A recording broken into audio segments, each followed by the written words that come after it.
Ariel Helwani in Brooklyn, New York for UFC 208 alongside Ronaldo Jacare Souza, who meets Tim Boetsch, Dustin Poirier, who meets Jim Miller, Jared Cannonier, who meets Glover Teixeira this Saturday, live on pay-per-view at UFC 208. So this time around, I mean, Jim is a pretty respectful guy, veteran of the sport. Do you not feel those same kind of emotions going into this fight, and is that a good thing for you?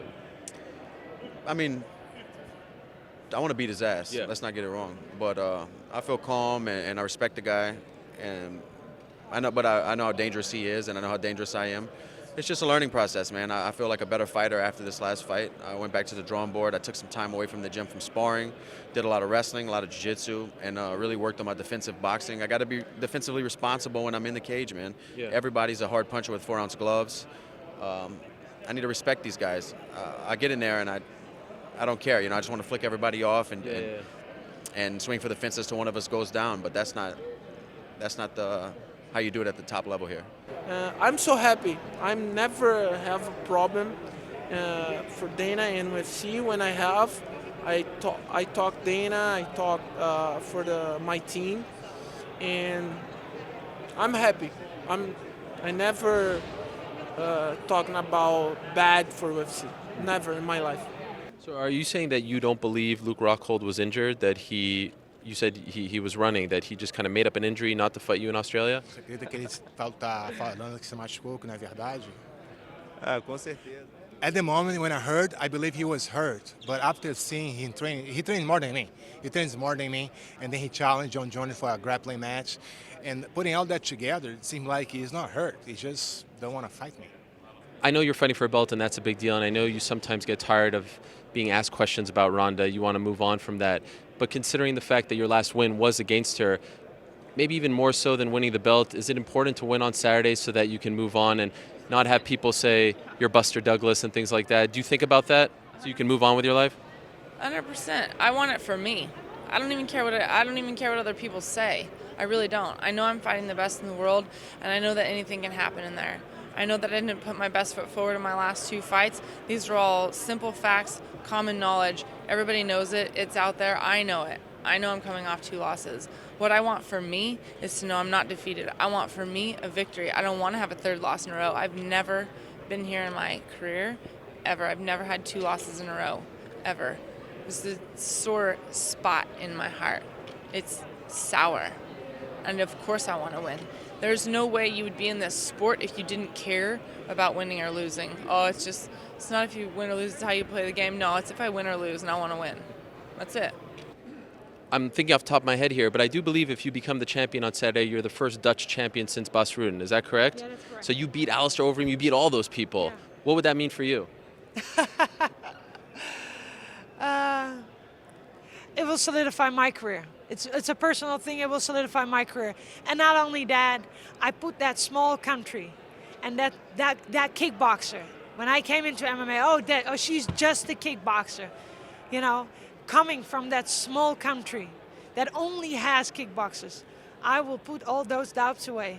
Chuck and I are here in Brooklyn, New York, just outside the world-famous King's Theater. The UFC 208 ceremonial weigh-ins just wrapped up. That means we are mere hours away now from the UFC's long-awaited debut in Brooklyn. They're holding an event tomorrow, in case you didn't hear, at the Barclays Center. It's headlined by Holly Holm versus Jermaine Durandamy for the inaugural UFC featherweight title.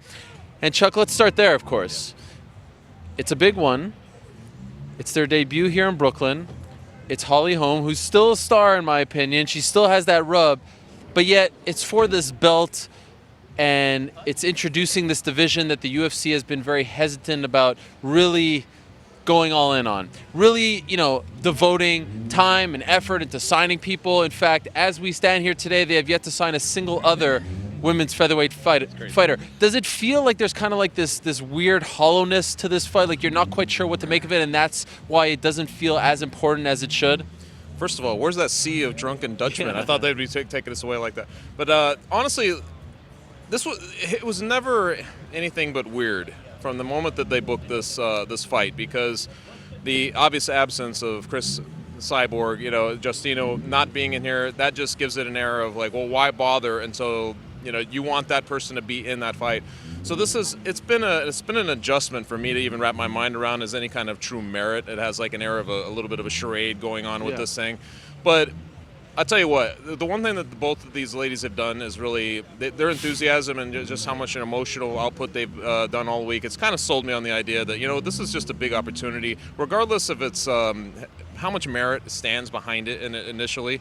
You got to think that the UFC has been fairly good at filling in divisions and you know, getting talent, and you have to trust their process in this. Even though we don't see it, I can't see how they're going to do it. I feel like it's going to be a moonlighting division and all that stuff as we go on. As we go on, but I feel like they both look at it as a good opportunity for them, and that's infectious. In one weird way or another, it's just for Holly Holm. I know a lot of people don't think she should be here. The 2 losses in the bantamweight division, but you know, she's very emotional about getting an opportunity to make history, however you want to asterisk it or whatever you want to do with it. And you know, Duranda May has just been, you know, a delight to be around, and I feel like she's really seizing the moment too. Maybe it's a little infectious, maybe it's just because I'm around her, but I start to get a little more excited with it as it comes along.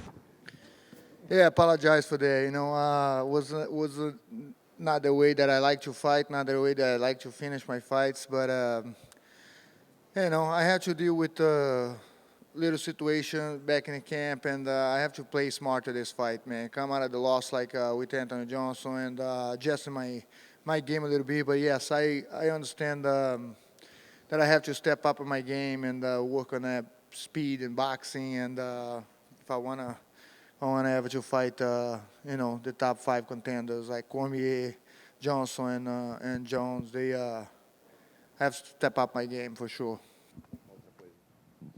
Eu quero lutar com um campeão, mas se for para esperar muito tempo, eu prefiro fazer mais uma luta, porque eu não nasci para ficar esperando os outros, não, nasci para fazer acontecer. I want to fight the champion. If it's going to take a while, I might take another fight because I don't want to sit around. I was not born to be sit around, so I might take a fight if it's going to take too long to get a title shot. Anderson, was there a time during this fight where you felt 41 years old at all? Teve algum momento que você se sentiu aos 41 anos dentro dessa luta? Yeah. Yeah. The last round I said, oh my gosh, I'm an old man now. Jesus Christ. But I think this is not important because when I go inside the cage, I don't care. 41, 42, 43, I just put in my heart and let's go. I know it's fresh, but can you say definitively which rounds you thought you won? Você pode dizer definitivamente quais rounds você acha que você venceu? I think I win the 2 rounds. In the last rounds, I don't think so, but it's a good question for the judge because I defended takedown in the last round.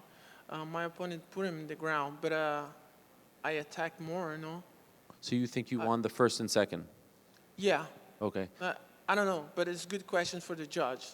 When they announced that you won, were you surprised or were you expecting to win? Quando você anunciaram ali que você venceu, você ficou surpreso ou você já esperava?